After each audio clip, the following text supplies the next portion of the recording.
নমস্কার বন্ধুরা, প্রেরণার গল্পকথা ইউটিউব চ্যানেলে সকলকে স্বাগত। আজ আমরা শোনাব আর এক নতুন কাহিনী। কাহিনী শুরু করবার আগে আপনাদের কাছে অনুরোধ, অবশ্যই আমাদের এই চ্যানেলটিকে লাইক, শেয়ার এবং সাবস্ক্রাইব করে দেবেন। সবার আগে আমাদের নতুন কাহিনী শোনবার জন্য বেল আইকনটি প্রেস করে দেবেন। আজকের যে জীবন বদলে দেওয়া কাহিনীটি আমরা আপনাদের কাছে নিয়ে এসেছি, তা কোনো সাধারণ গল্প নয়। এই হল স্বয়ং ভগবান শ্রীকৃষ্ণের মুখনিসৃত অমৃত জ্ঞান, যা রাতে ঘুমানোর আগে একবার মনোযোগ দিয়ে শুনলে বা মনে মনে জপ করলে জীবনের গতিপথ পাল্টে যেতে পারে। রাতের নীরবতা যখন প্রকৃতির ওপর আধিপত্য বিস্তার করে, ঠিক সেই সময় আমাদের মন সবচেয়ে শান্ত ও গ্রহণশীল থাকে। দিনের আলোয় জীবনের হাজারো কোলাহল আর অস্থিরতা আমাদের বিচার বুদ্ধিকে আচ্ছন্ন করে রাখে, কিন্তু গভীর রাতে সেই সব ব্যস্ততা যখন থিতিয়ে আসে, তখন আধ্যাত্মিক সত্যকে উপলব্ধি করার এক অলৌকিক সুযোগ মেলে। শ্রীকৃষ্ণের এই বাণীগুলি কেবল উপদেশ নয়, এগুলি জীবনের একটি কঠিন সমস্যার সহজ সমাধান সূত্র, যা মহাভারতের কুরুক্ষেত্রের ময়দানে অর্জুনকে দেওয়া হয়েছিল, কিন্তু এর প্রাসঙ্গিকতা আজও সমানভাবে সত্য। শোনো বন্ধু, শ্রীকৃষ্ণ অর্জুনকে যে গীতার জ্ঞান দিয়েছিলেন, তার মূল নির্যাস হল কর্ম, ধর্ম এবং ভক্তির এক অপূর্ব সমন্বয়। প্রথমত কর্মের রহস্য। কৃষ্ণ বলেছেন, নিয়তং কুরু কর্মত্বম, অর্থাৎ তুমি তোমার নির্ধারিত কর্ম করে যাও। মানুষ হিসেবেই আমাদের প্রত্যেকেরই কিছু কর্তব্য আছে, সংসারে, সমাজে এবং নিজের প্রতি। কিন্তু আমরা প্রায়শই কর্মের ফল নিয়ে এতটাই উদ্বিগ্ন থাকি যে কর্ম করাই ভুলে যাই, অথবা ফল না পেলে হতাশ হয়ে পড়ি। শ্রীকৃষ্ণ এই মায়াজাল থেকে বেরিয়ে আসার পথ দেখিয়েছেন। তিনি বলেছেন, কর্মণ্যে অধিকারস্তে মা ফলেষু কদাচন। তোমার অধিকার কেবল কর্ম করার, ফলে নয়। ফল কি হবে সে চিন্তা তোমার নয়। তুমি তোমার শ্রেষ্ঠ প্রচেষ্টা দিয়ে কর্ম করে যাও, বাকিটা প্রকৃতির হাতে ছেড়ে দাও। রাতে ঘুমানোর আগে যদি এই চিন্তা মনে আসে যে আমি আমার দিনের কাজ সততা ও নিষ্ঠার সাথে শেষ করেছি, তবে সেই রাতের ঘুম নিশ্চিতভাবেই শান্তির হবে। যখন তুমি ফলের আশা ছেড়ে দিয়ে কেবল কর্তব্যবোধে কাজ করো, তখন তোমার কর্ম বন্ধন সৃষ্টি করে না, বরং মোক্ষের পথ খুলে দেয়। মনে রেখো, আসক্তিহীন কর্মই যোগ। এই গভীর সত্য উপলব্ধি করলে মনের সব বোঝা হালকা হয়ে যায়। দিনের শেষে হিসাব করার প্রয়োজন পড়ে না যে আমি কি পেলাম আর কি হারালাম, কারণ তুমি জানো তোমার কাজটাই আসল, ফল কেবল তার প্রাকৃতিক পরিণতি। এরপর আসে মনের উপর নিয়ন্ত্রণের কথা। আমাদের মন বড় চঞ্চল, অশান্ত।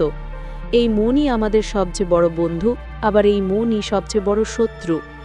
অর্জুন যখন শ্রীকৃষ্ণকে বললেন যে মনকে বশে আনা বাতাসের মতো অসম্ভব, তখন কৃষ্ণ হেসে উত্তর দিলেন, অসংশয়ং মহাবাহ মনো দুর্নিগ্রহং চলম।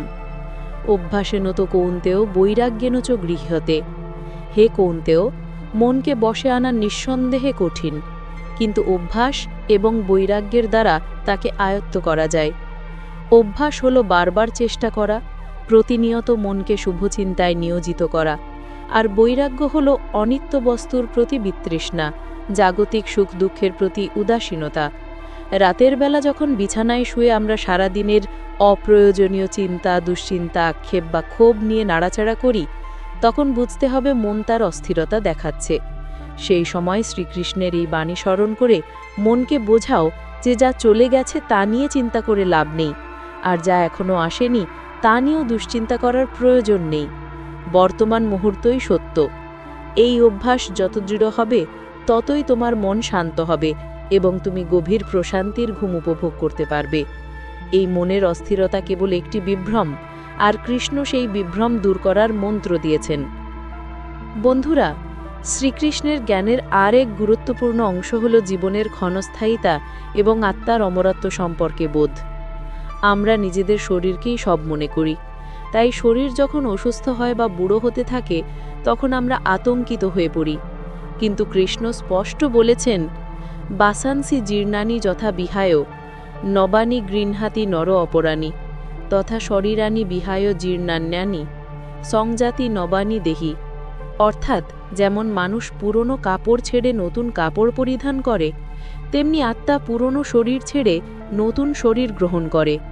আমরা কেউ শরীর নই, আমরা অমর আত্মা, যা জন্ম মৃত্যুর চক্রে ঘুরছে। এই জ্ঞান লাভ হলে আর মৃত্যুর ভয় থাকে না। জীবনের কোনো ক্ষতি বা পরিবর্তনকেই আর চরম মনে হয় না। রাতে ঘুমানোর আগে যদি একবারও এই মনে ভাবনা আসে যে আমি এই শরীরের বাইরে এক শাশ্বত সত্তা, তাহলে সব জাগতিক দুঃখ, শোক এবং ভয় আপনা আপনি দূর হয়ে যায়। জীবন তখন এক খেলা মনে হয়, যেখানে আমি একজন দর্শক এবং অভিনেতা একই সাথে। এই দৃষ্টিভঙ্গি আমাদের অহংকার কমায় এবং বিনয়ী করে। বিনয় এবং আত্ম উপলব্ধি হল পরম সুখের চাবিকাঠি। এছাড়াও শ্রীকৃষ্ণ যোগের কথা বলেছেন। এই যোগ কেবল আসন বা প্রাণায়াম নয়, এই যোগ হল জীবনযাপনের একটি পদ্ধতি। ভক্তিযোগ, জ্ঞান যোগ এবং কর্মযোগ, এই তিনের মাধ্যমে মানুষ পরমাত্মার সাথে যুক্ত হতে পারে। ভক্তিযোগ হল প্রেম। তুমি যে রূপে যে নামে তাকে ডাকো না কেন, যদি তোমার ভক্তি শুদ্ধ ও নিঃস্বার্থ হয়, তাহলে তিনি সাড়া দেন। জ্ঞানযোগ হল সত্যকে জানা, মিথ্যাকে ত্যাগ করা। আর কর্মযোগ তো আগেই বলা হয়েছে, ফল ত্যাগ করে কর্তব্য পালন করা। এই তিনটি পথের মধ্যে যে কোনো একটি বা তিনটির সমন্বয়ে জীবনকে চালিত করলে জীবনের উদ্দেশ্য সার্থক হয়। রাতে ঘুমানোর আগে নিজের কাজের দিকে তাকাও। তোমার কর্মে কি ভক্তি বা নিঃস্বার্থ প্রেম ছিল? তোমার কর্মে কি কোনো জ্ঞানের আলো ছিল? যদি থাকে, তাহলে তুমি সঠিক পথেই আছো। শ্রীকৃষ্ণ বলেছেন, পত্রং পুষ্পং ফলং তোয়ম জমে ভোক্তা প্রযোজ্যতি। যে আমাকে প্রেমপূর্বক একটি পাতা, একটি ফুল, একটি ফল বা সামান্য জলও অর্পণ করে, আমি তা প্রীতি সহকারে গ্রহণ করি।